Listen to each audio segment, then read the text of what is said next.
Hello students, good morning. अपना जो next topic है वो है पेडिग्री एनालिसिस। हम पढ़ रहे थे principles of inheritance and variations, जिसके अंदर पेडिग्री एनालिसिस हमारा टॉपिक है। इस टॉपिक के अंदर हम पढ़ेंगे कि ये किसी एक मेल और फीमेल यानी कपल जो है उनकी आने वाली जो जनरेशन्स है उनमें कोई डिजीज़ इंडिकेट है या नहीं है, यानी उनके अंदर कोई कॉज है या नहीं है, कोई बीमारी है या नहीं है, इसके बारे में अपन पढ़ेंगे। तो सबसे पहले अपन याद करते हैं कि प्रोपोसिटस टर्म जो है वो यूज़ करनी है आपने किसी इंडिविजुअल्स के लिए और इंडिविजुअल्स या कोई पर्सन जो है जिसके बारे में हम जानकारी इकट्ठा कर रहे हैं, एनालिसिस कर रहे हैं, उसे हम प्रोपोसिटस कहते हैं। ठीक है।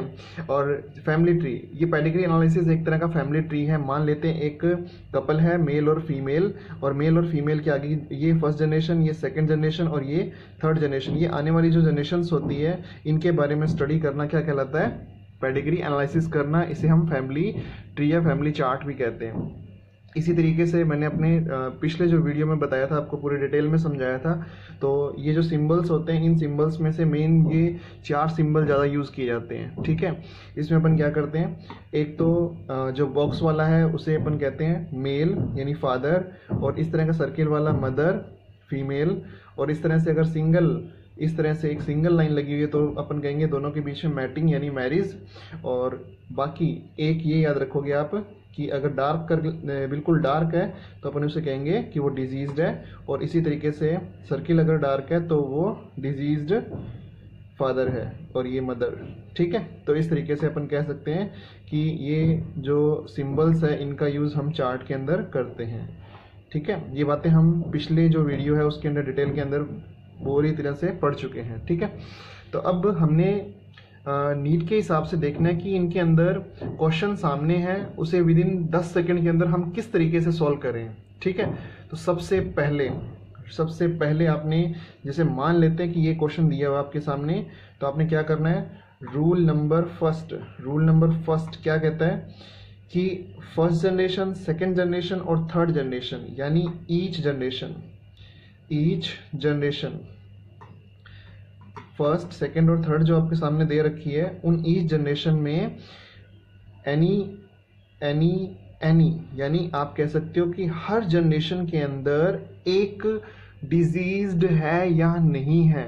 तो आप क्या कहोगे, अफेक्टेड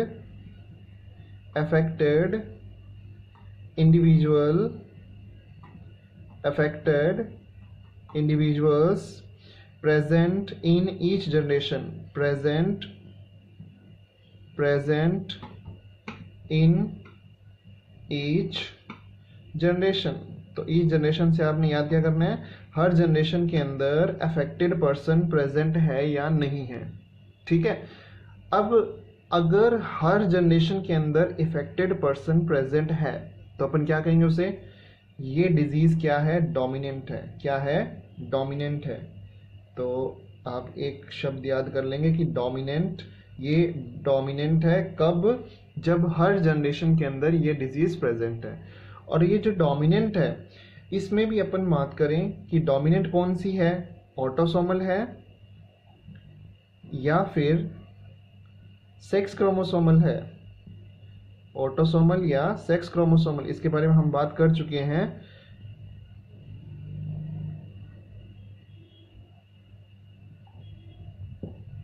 ऑटोसोमल है या सेक्स क्रोमोसोमल है, इसके बारे में हम पहले भी बात कर चुके हैं कि हमारी बॉडी के अंदर 2 तरह के क्रोमोसोम होते हैं, एक होते हैं ऑटोसोम्स और दूसरे होते हैं सेक्स क्रोमोसोम्स। तो सेक्स क्रोमोसोम और ऑटोसोम्स के बारे में बात कर चुके हैं कि ये डिजीज को अगर लेके जाते हैं तो वो ऑटोसोमल, और सेक्स क्रोमोसोम से जाए तो वो सेक्स क्रोमोसोमल डिजीज होती है। ठीक है। तो डोमिनेंट है और ऑटोसोम है। तो आपने एक चीज याद करनी है, सेक्स क्रोमोसोम, अगर डिजीज जो है वो सेक्स क्रोमोसोमल है तो क्या देखेंगे चार्ट के अंदर कि वो फादर से डॉटर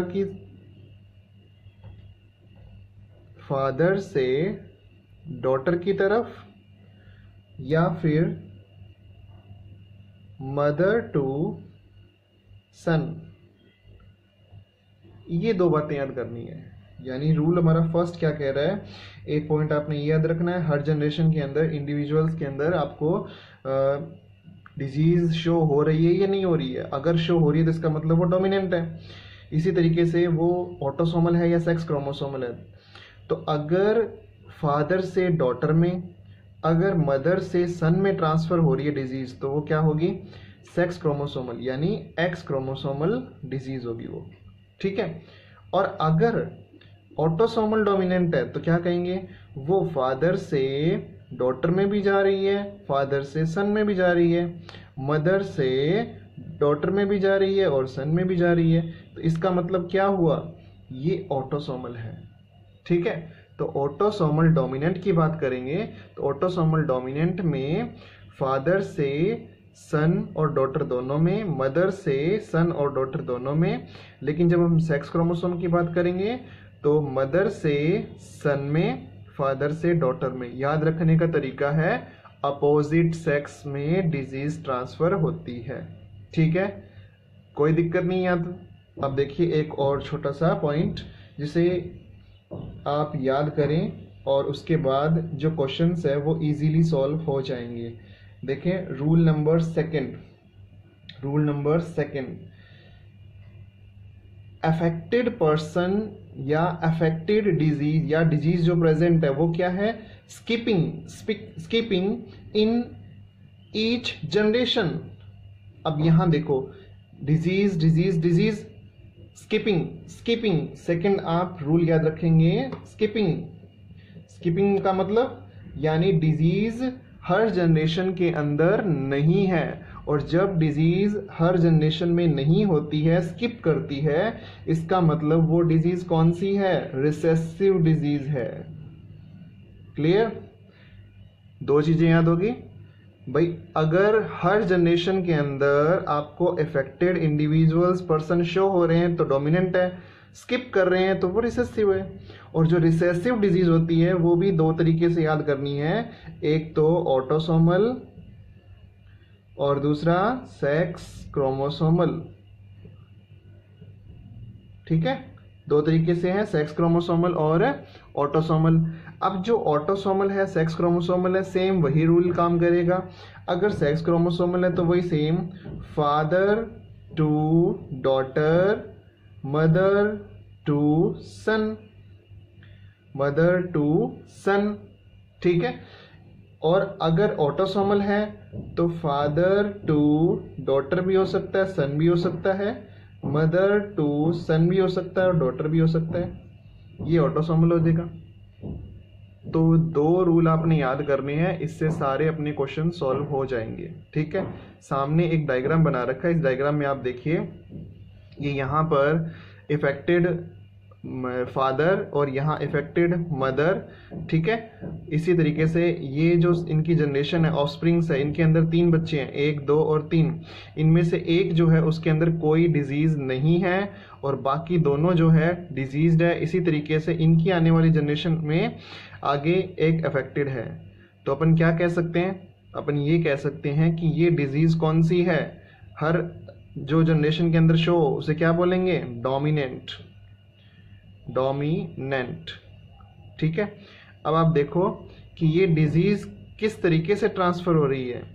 ये डिजीज क्या फादर से सन में ट्रांसफर हो रही है या मदर से सन में ट्रांसफर हो रही है, ठीक है। ये जो क्वेश्चन है, इस क्वेश्चन के अंदर अपन देखें कि यहाँ जो डिजीज है इस एक इंडिविजुअल में ट्रांसफर नहीं हो रही है, ठीक है।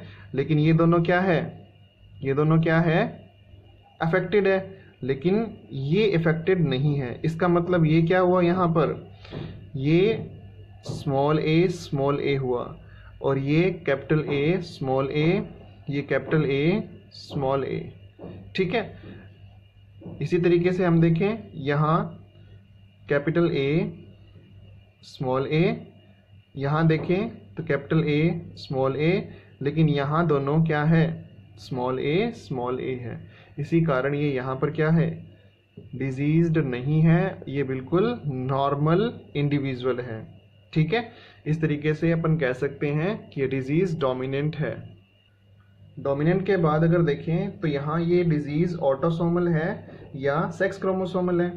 तो वही रूल अपना कि फादर से डॉटर की तरफ जाए और मदर से सन की तरफ जाए, तो अपन कह सकते हैं कि ये डिजीज फादर से सन की तरफ भी है, फादर से डॉटर की तरफ भी है।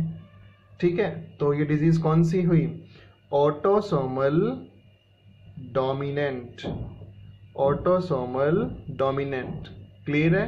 तो दो बातें आपने याद रखनी है, स्किपिंग करें तो रिसेसिव, और ईच जनरेशन में हो तो डोमिनेंट, फादर से डॉटर की तरफ हो और मदर से सन की तरफ हो तो वो सेक्स क्रोमोसोमल, और डॉटर और सन दोनों की तरफ हो तो वो ऑटोसोमल डिजीज कहलाती है। ठीक है, इसी पर बेस अपन अगर एक क्वेश्चन करके देखें तो एक चार्ट बनाया है, उस चार्ट के अंदर देखिए कि सबसे पहले तो वही सेम रूल कि हर जनरेशन को देखिए आप, फर्स्ट सेकंड और थर्ड तीनों जनरेशन को देखिए कि इसके अंदर अफेक्टेड पर्सन प्रेजेंट है या नहीं है। अपन देखें, अफेक्टेड, अफेक्टेड और अफेक्टेड, इसका मतलब तीनों जनरेशन के अंदर अफेक्टेड पर्सन प्रेजेंट है। ठीक है, तो अपन क्या बोलेंगे इस डिजीज को? Dominant, dominant. ठीक है, इसी तरीके से जो रूल सेकंड था उसके अकॉर्डिंग क्या था?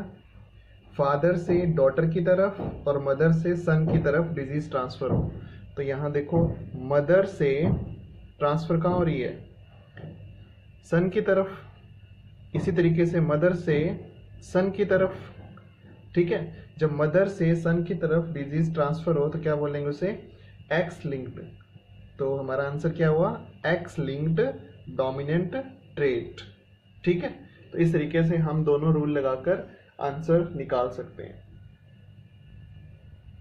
इसी तरीके का एक और क्वेश्चन सोल्व करके देखें तो सामने पेडिग्री अपनों ने बना रखी है। इस पेडिग्री में ये वाली फर्स्ट जनरेशन, इसी तरीके से ये सेकंड जनरेशन और इसी तरीके से ये थर्ड जनरेशन। तो देखें कि रूल के अकॉर्डिंग कि हर जनरेशन के अंदर अफेक्टेड इंडिविजुअल प्रेजेंट है या नहीं है। इसमें प्रेजेंट है, इसमें प्रेजेंट है और इसमें प्रेजेंट है। इसका मतलब ये डिजीज कौन सी हुई? डोमिनेंट। ये डिजीज कौन सी हुई? Dominant disease.